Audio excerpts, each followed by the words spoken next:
Bonjour le Webtalker et bienvenue dans le TJ, Le JT qui défonce dans l'actualité. Et cette semaine dans l'actualité, c'est du terrorisme qu'on va parler. Bah ouais, quitte à se marrer. Mais avant de s'attaquer au terrorisme, c'est d'une noble cause qu'on doit vous parler. Et sur ce coup, c'est Rémi Gaillard qui s'y colle. Vous connaissez pas Rémi Gaillard? Sans déconner.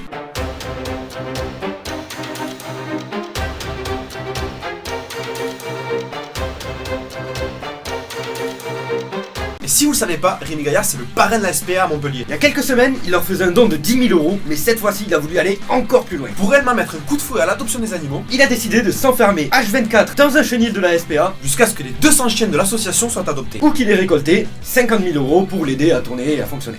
Dans notre dernière vidéo, je vous demandais de vous abonner pour sauver un panda. Bah lui, il a fait mieux. Adopte un chien, sauve un humain.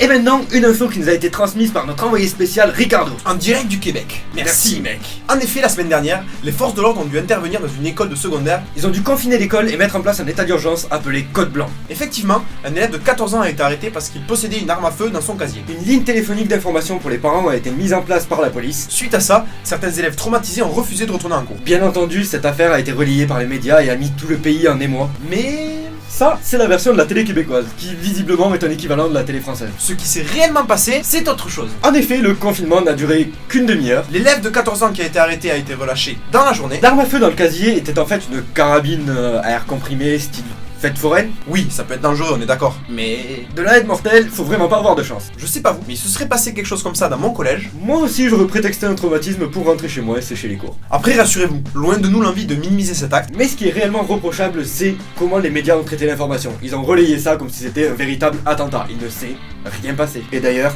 Heureusement. c'est pas dans nos habitudes, mais on va parler d'un jeu télé. Danse avec les stars. Et si vous savez pas ce que c'est, renseignez-vous. Nous, on n'a pas le temps de leur faire de la pub. En bref, comme tous les jeux télé, 2 candidats sur la sellette. Et comme d'hab, les téléspectateurs votent pour qui reste ou qui part. Sauf que là, c'est des people. Et cette semaine sur le départ, Sylvie Tellier ou Julien Lepers. Et c'est Sylvie Tellier qui se fait dégager. Perso, on s'en tape, on a même pas regardé. En revanche, Sur Twitter, ça s'est indigné. et là-dessus on n'aura qu'une chose à dire. Quand Sylvie Tellier a évincé De Fontenay pour prendre la tête des Miss France, Julien Lepers s'est fait dégager comme une merde de son émission qu'il animait depuis des décennies. Qu'il mérite ou pas, laissez-lui au moins ça, putain. le zapping troll pass, vous connaissez le principe. Sauf que cette semaine, on l'a fait plus court, plus rapide. Eh ouais, on vous a écouté. 31 octobre, attention, scoop de l'année, C'était Halloween. 1er novembre, c'était la Toussaint et la journée mondiale du végétalisme. déjà plus cohérent que la fête de la semaine dernière. 2 novembre, pour l'église orthodoxe, c'était la Saint-Cyprien. Donc, Bonne fête Cyprien. 3 novembre 1957, la chaîne Laika était le premier être vivant à aller dans l'espace. Bien joué les Russes. ouais, enfin, bien joué, elle est quand même morte 7 heures après le lancement de la fusée. Mais ça, on oublie quand même assez souvent de le dire. 4 novembre 1984, création de la chaîne Canal+.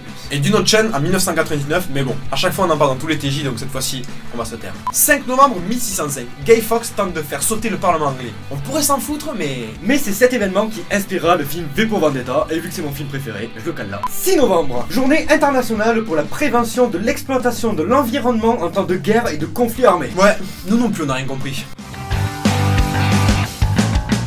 Après le terrorisme à l'étranger, Revenons en France. la tristement célèbre salle du Bataclan, A annoncé sa réouverture le 12 novembre prochain. soit à la veille du premier anniversaire des attentats qui l'ont frappé. Et la réouverture se fera avec un concert de Sting. Ils nous ont attaqués parce qu'ils n'appréciaient pas notre liberté culturelle. Et il nous aura fallu moins d'1 an pour leur prouver que la liberté gagne toujours. Comme quoi, à l'étranger, les Français ont une réputation de râleurs. Mais quand il s'agit de mettre des bâtons dans les roues à ceux qui nous cassent les couilles, on n'est pas dégueu. La semaine dernière, on vous demandait, Si vous considériez les compétitions de jeux vidéo comme du sport ou pas, vous avez voté, et vous êtes 68% à considérer que c'est du sport. et le timing est parfait parce que cette semaine, L'émission de télé 7 à 8 a présenté un reportage sur l'e-sport. et apparemment, la télé française est encore moins fiable que la télé québécoise. Et bien entendu, dans leur reportage, ils ont présenté un exemple de jeu vidéo de compétition. Et encore une fois, leur choix était magistral. Vu qu'ils se sont tournés vers Dina a 31 ans. C'est une e-sportive, une championne de jeux vidéo. Dina est championne de Just Dance. Just Dance. Et pour ceux qui y connaissent rien, dites-vous que c'est l'un des pires choix qu'ils pouvaient faire. La semaine dernière, on vous présentait Yellowstar, le manager de l'équipe d'e-sport du PSG. Il a l'air de danser là.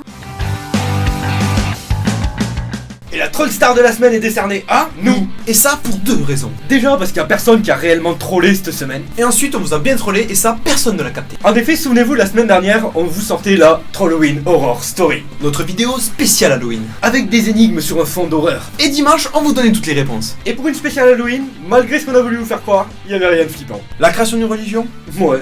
La mort d'un mec. c'est triste, mais ça arrive tous les jours. Mont Rochemort, Harry Potter quoi. Et si vous voulez une morale à cette histoire, Apprenez à regarder plutôt qu'à voir. et si ce qui vous fait face n'est pas dans la norme, Attardez-vous sur le fond, pas sur la forme.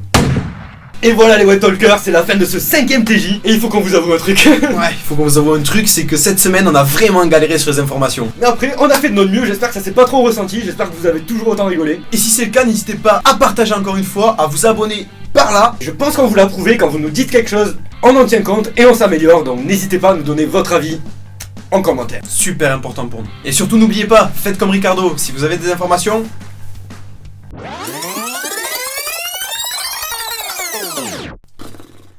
Et action.